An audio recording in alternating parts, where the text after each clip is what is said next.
بسم اللہ الرحمن الرحیم۔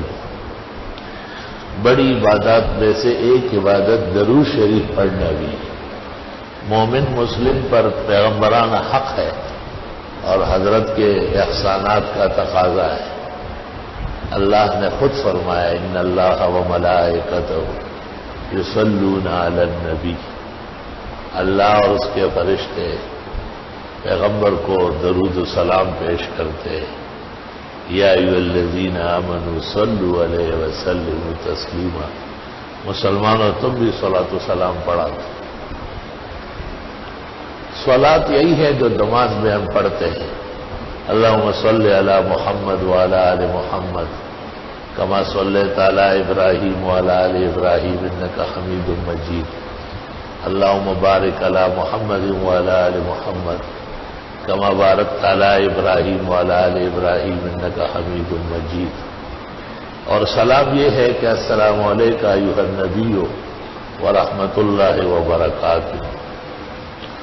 اس کے قریب قریب کے الفاظ بھی احادیث میں وارد ہیں۔ پسندیدہ بات یہ ہے کہ جو درود و سلام نماز میں ہے یہ سب سے افضل ترین ہے، یہ پڑھا جائے۔ درود شریف عمر بھر میں ایک مرتبہ پڑھنا یہ فرض ہے، جیسے لا الہ الا اللہ محمد الرسول اللہ ایک مرتبہ پڑھنا فرض ہے، اور حضرت پر کثرت سے درود پڑھنا باعث ثواب، اللہ کو راضی کرنا اور اپنے اعمال کو درست کرنا اور انجام کی بہتری کے لیے تیر بہدف نسخہ ہے۔ امت جس قدر درود پڑھے، حکیم الامت مولانا اشرف علی نے لکھا 24 گھنٹے میں 24,000 مرتبہ پڑھے تب بھی حق ادا نہیں ہوگا جو آپ کے احسانات کا ہے۔ حضرت کا نام نامی جب ذکر ہو جائے پہلی مرتبہ درود پڑھنا واجب ہے اور اس کے بعد ہر دفعہ مستحب ہے۔ طحاوی کی رائے یہ ہے کہ ہر دفعہ واجب ہے، یہ بظاہر مشکل ہے۔ جس طرح درود شریف پڑھنا سنت ہے اس طرح لکھنا بھی سنت ہے۔ نامناسب ہے کہ نبی کے نام کے ساتھ سواد یا سلام لکھا جائے۔ محدث بنوری نے معارف السنن میں حافظ عراقی کے حوالے سے لکھا ہے قیل اول من رمز قطعت یدہ، سب سے پہلے جس نے حضرت کے نام کے کو چھوٹا کیا اور اشاروں میں لکھا اور صلی اللہ علیہ وسلم سے پرہیز کیا اس کا ہاتھ کاٹا گیا تھا۔ جب یہ آیات نازل ہوئی تو رسول اکرم صلی اللہ علیہ وسلم کو صحابہ نے کہا، بخاری و مسلم ترمذی میں ہے، قد عرفنا السلام علیک، ہمیں سلام تو پتہ ہے، السلام علیکم ایھا النبی ورحمۃ اللہ وبرکاتہ، صلاۃ کس طرح پڑھے گی؟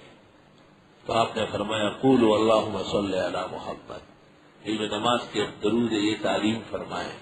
تو اس سے کئی باتیں معلوم ہوئی، صحابہ نے خود نہیں گڑھا، نبی سے پوچھا، سنت طریقہ شریعت سے پوچھنا ہے، اور حضرت نے اختیار بنانے کا نہیں دیا، خود ارشاد فرمایا۔ تو درود وہ ہے جو نبی نے بتایا اور صحابہ نے پڑھا ہے۔ علماء لکھتے ہیں کہ اس کے ہم حکم اس طرز پر سیدھے وہ بھی جائز ہے، جس کو کہتے ہیں علماء فی حکم ما ورد الاثر، فی حکم ما ورد الاثر، اس کی علامت یہ ہے کہ اس میں اللہ سے مطالبہ ہوگا، اللہم صلی اللہ علیہ یا رب صلی، لیکن الصلاۃ والسلام علیک یا رسول اللہ، یا حبیب اللہ، یا نبی اللہ، یا شفیع المذنبین، یہ الفاظ نبی نے عمر بھر نہ فرمائے ہیں نہ سنے ہیں۔ اللہم صلی وسلم علی النبی الامی وعلی آلہ واصحابہ۔ جن لوگوں نے پیغمبر کو خواب میں ایک ہفتے میں 35 مرتبہ دیکھا ہے، ان کا یہی درود شریف رات کو سوتے وقت کم از کم 100 مرتبہ اور زیادہ سے زیادہ 1000 بار پڑھنے کا۔ شیخ شمس الدین سخاوی نے القول البدیع میں لکھا ہے پیغمبر کی رویت اور زیارت کے لیے یہ اکثیر عمل ہے۔ اللہم صلی وسلم علی النبی الامی، اللہم صلی وسلم علی النبی الامی وعلی آلہ واصحابہ۔ دعائیں درود شریف سے شروع کرنا مناسب نہیں ہے، حدیث شریف کے خلاف۔